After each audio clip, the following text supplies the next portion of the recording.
Hello guys. Now today we are discussing about bank lending.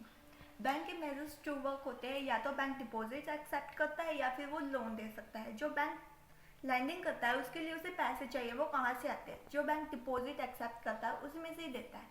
लेकिन वो कभी भी शॉर्ट टर्म के डिपॉजिट में से लॉन्ग टर्म लोन नहीं दे सकता, और जो लॉन्ग टर्म के उनमें से दे सकता है. तो बैंक जो लैंडिंग करता है वो किस पर्पज से करता है?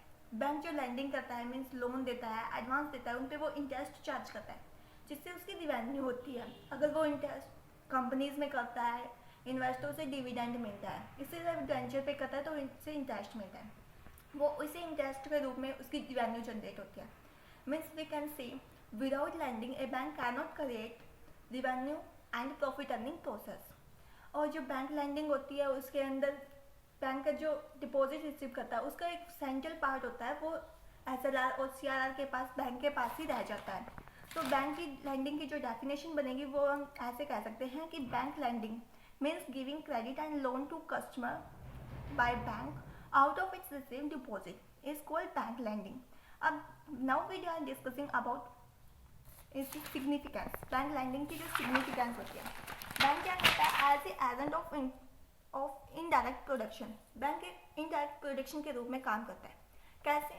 बैंक जो क्या करता है कि वो लोन देता है अपने कस्टमर्स को. जो इंडस्ट्रियल कस्टमर होते हैं वो क्या करते हैं, उस लोन को क्या करते हैं, आगे इन्वेस्ट करते हैं, उससे मशीनरी परचेज करते हैं, लेबरर्स को हायर करते हैं, जिससे प्रोडक्शन में इंक्रीज होते हैं. इसलिए we can say it's indirect production agent. Create employment. एक तो बैंकिंग एक्टिविटीज़ करने के लिए हमें लोगों की जरूरत पड़ेगी जिससे एम्प्लॉयमेंट जनरेट होगा. सेकेंडली जब मैस प्रोडक्शन करने के लिए बैंक फैसिलिटी प्रोवाइड कर रहा है इंडस्ट्रियल्स लोगों को, तो वो भी लेबर ज़्यादा हायर करेंगे. It's means it's create employment. Improvement in standard of living.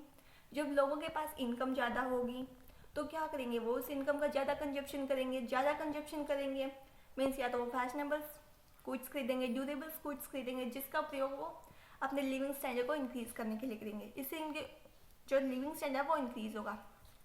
Contribution in economics development. Economics development में कैसे होगा, जब मैस प्रोडक्शन हो रहा है तो मीन्स GDP इंक्रीजिंग होगी, हम एक्सपोर्ट ज़्यादा करेंगे, इम्पोर्ट्स कम करेंगे, और दोनों में बैलेंस ऑफ पेमेंट अपना सही बनेगा, उनके में बैलेंस आ जाएगा. साथ में इंपॉर्टेंट एक्सपोर्ट एक्टिविटीज़ इंक्रीजिंग होगी, GDP इंक्रीजिंग होगी, जिससे अपना इकोनॉमिक डेवलपमेंट है वो भी इंक्रीजिंग हो जाएगा. This in level of the consumption. Consumption कैसे इंक्रीज होगा, बैंक होता है वो हाउस होल्ड्स लोगों को भी कंजप्शन के लिए फैसिलिटी प्रोवाइड करता है. वो कार लोन देता है, एजुकेशन लोन देता है, और मैनी अदर्स लोन भी प्रोवाइड करवाता है. तो वो उस लोन का क्या करेंगे, उस लोन जब हमें मिल रहा है तो हम कंजप्शन ज़्यादा करेंगे, अपना कंजप्शन लेवल इंक्रीज हो जाएगा. Source of profit earning of bank. Bank क्या करता है, लैंडिंग एक्टिविटीज़ के द्वारा ही लोन या एडवांस देता है और उन पर इंटरेस्ट चार्ज करता है. जब उसे इंटरेस्ट मिलेगा तो तभी उसे प्रॉफिट होगा, और इसीलिए इसको हम कह सकते हैं source of profit earning process of bank. इसकी जो क्लासिफिकेशन ऑफ द लोन कैसे कर सकते हैं हम, लोन कितने टाइप का होता है, मीन्स क्लासिफिकेशन बहुत सारे टाइप से हो सकते हैं, जैसे पर्पस के बेस पे, सिक्योर्ड एंड अनसिक्योर्ड के बेस पे, method of payment and time of maturity dates, origin. Number एक, पर्पस. पर्पस क्या होता है, बैंक की लोन जो देता है वो मेनली 2 पर्पस के लिए देता है, या तो प्रोडक्शन के पर्पज से या कंजप्शन के पर्पज से.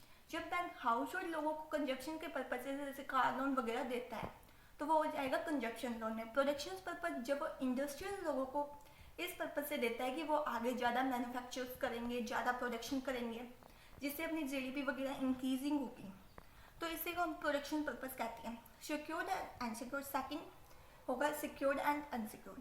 सिक्योर्ड लोन कैसा कौन सा होता है, जो अपन कोलेक्टर सिक्योरिटी के बेस पे देते हैं, मीन्स जिसके लिए हम कुछ प्लेस के रूप में लिखवा लेते हैं अपने पास, जिसके पेपर्स वगैरह, तो उससे कहता है secure loan. If by chance एक customer can't pay the loan amount, means हमें उनकी अमाउंट वापस नहीं मिल पाती, तो हम क्या करेंगे, जो हमें कोलेक्टर सिक्योरिटी मिली हुई है उसको हम सोल्ड कर सकते हैं और उससे अपने पैसे रिकवर कर सकते हैं. अनसिक्योर्ड लोन कैसे होते हैं, जो हम कई बार अपने कस्टमर्स को देते हैं उनके पास रिकॉर्ड के बेस पे या फिर कुछ और कारण से दे देते हैं एग्रीकल्चरल पर्पज़ के लिए, तो वो अनसिक्योर्ड लोन के अंदर आते हैं. इनमें बहुत ज़्यादा रिस्क होता है, इसलिए इन पर चार्ज किया जाता है वो भी ज़्यादा होता है. Maturity for payments. Maturity period कितना, पेमेंट्स के लिए कितने टाइम का होता है, ये मेनली 3 टाइप्स का होता है, शॉर्ट टर्म, मिड और लॉन्ग टर्म. शॉर्ट वो होता है जो 1 महीने से लेकर 1 साल तक हो सकता है। 1 साल से ज़्यादा के लिए होगा तो उसे शॉर्ट पीरियड में नहीं ऐड करेंगे। मिड के लिए कितना होगा, 1 साल से लेकर 5 साल तक हो सकता है, और अगर 5 साल से भी ऊपर हुआ तो हम इसे पैरी लोन में लेके जाएंगे। पेमेंट के मेथड कैसे हो सकते हैं, या तो हम एक बार में सारी पेमेंट कर सकते हैं या फिर धीरे धीरे धीरे करेंगे इंस्टॉलमेंट के रूप में। तो मीन्स इसके 2 टाइप्स हो गए, इंस्टॉलमेंट और लमसम पेमेंट। लमसम में मतलब सारी अमाउंट प्लस इंटरेस्ट एक बार में दे देंगे, और जो पेमेंट इंस्टॉलमेंट में करेंगे तो हम ये डिक्लेयर कर देंगे कि हम 1 महीने में monthly installment, 6 month installment, 6 month installment या 1 ईयर इंस्टॉलमेंट में इतने पैसे प्लस इंटरेस्ट दे जाएंगे। ओरिजिन बैंक जो लोन देता है उसका ओरिजिन स्टार्टिंग से ही हो चुका था। मतलब पहले तो जो देते थे वो कहाँ से देते थे, पहले साहूकार वगैरह होते थे या फिर बोरोवर्स होते थे, वो देते थे लोन। लेकिन धीरे धीरे बैंक देने लगा, और बैंक जो देता है अपने लोन वो कहाँ से देता है, या तो इसके कैपिटल रिजर्व से, जर्नल रिजर्व से, इंटरेस्ट चार्ज करता है उसमें से, या फिर जो बोरोवर कर रहा है मीन्स ये एक्सेप्ट डिपॉजिट जो कर रहा है उसमें से देता है।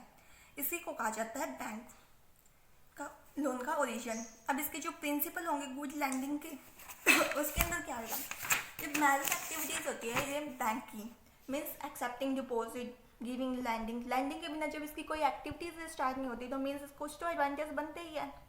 तो जो आरबीआई होता है वो उनको गाइडलाइन कर रहा है लोगों को, मतलब कि बैंक्स को, कि उन्हें कौन कौन से रूल्स फॉलो करने चाहिए जिससे कि गुड लैंडिंग हो सके। इसके अंदर कौन कौन से आएंगे, क्योंकि विदाउट लैंडिंग के इसकी प्रॉफिट अर्निंग प्रोसेस भी स्टार्ट नहीं हो सकती।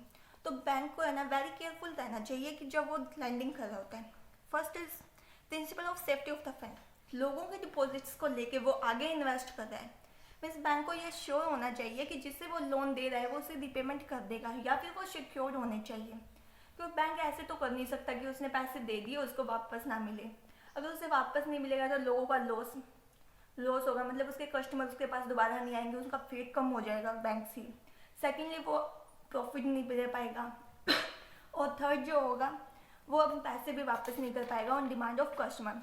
सो बैंक को हैवी लॉस हो सकता है, इसलिए बैंक को पूरे केयरफुल रहना चाहिए कि जिससे वो दे रहा है वो उसे वापस मिल जाएंगे। प्रिंसिपल ऑफ लिक्विडिटी, बैंक जो लोन दे रहा है वो लिक्विडिटी के साथ देना चाहिए। मीन्स बैंक के पास कुछ, बैंक जिसमें भी इन्वेस्ट करता है वो लिक्विड एसेट्स के इक्वल होना चाहिए। लिक्विडिटी मीन्स होता है कि हम उसे कन्वर्ट कर इतनी जल्दी पैसों में कर सकते हैं, जब भी हमें ज़रूरत पड़े हम इनको कन्वर्ट कर लें पैसों में। तो जो एसेट्स बैंक के पास है या फिर जो सिक्योरिटी वो खरीद रहा है वो ऐसी होनी चाहिए कि जब नीड हो उनको हम कन्वर्ट कर सकते हैं तुरंत। थर्ड क्या होगा, प्रिंसिपल ऑफ प्रॉफिटेबिलिटी, बैंक को है ना अपना प्रॉफिट है वो जनरेट करते रहना चाहिए टाइम टू टाइम, ताकि वो अपनी जो रिक्वायरमेंट है उनको फुलफिल कर सके। मीन्स जो इंटरेस्ट देना है वो दे सके, और जो उसकी कॉस्ट ऑफ बैंकिंग एक्टिविटीज़ को चलाने के लिए चाहिए उनको फुलफिल कर सके, उनको पूरा कर सके। जो बैंक है वो उसकी रिक्वायरमेंट कैसे पूरी होगी, जब वो लैंडिंग करता है तो उसे इंटरेस्ट मिलता है, और जब उसकी जो इनकम होगी वो उसके जो एक्सपेंसेस से कम होगी तो उसे प्रॉफिट होगा। Means income is more than cost, is called the profit earning process. और अगर उसकी कॉस्ट ज़्यादा होगी तो उसे लॉस होगा जिससे बैंक अफोर्ड नहीं कर पाएगा। Fourth is principle of diversity, means जब भी बैंक इन्वेस्ट कर रहा है तो उसे देख के करना चाहिए, उसे बहुत सारी पोर्टफोलियो के अकॉर्डिंग इन्वेस्टमेंट करनी चाहिए। उसे ये देखना चाहिए कि वो जिसमें इन्वेस्ट कर रहा है वो सारी एक चीज़ में ना हो, उसे अलग अलग कंपनियों के शेयर्स, वेंचर, बॉन्ड्स, अलग अलग टाइप से इन्वेस्टमेंट करनी चाहिए।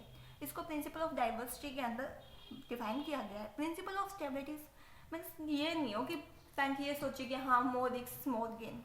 हाँ ये सच है कि मोर रिस्क मोर गेन होता है, लेकिन बैंक को अपनी प्रॉफिट में स्टेबिलिटी बना के रखनी पड़ती है। तो बैंक को जब भी इन्वेस्टमेंट करनी हो उसे देख लेना चाहिए कि वो जहाँ इन्वेस्ट कर रहा है, जहाँ उसके पैसे जा रहे हैं वो स्टेबिलिटी के साथ हो। ये होना चाहिए कि उसने आज जो इन्वेस्ट किया है, हाँ ठीक है उसे आज प्रॉफिट हो गया, ये ना हो कि कल उसे लॉस हो या फिर उसे पैसे ही रिकवर ना हो। मीन्स जितने भी इन्वेस्टमेंट की गई है वो ध्यान से की जानी चाहिए स्टेबिलिटी के साथ। Thank you.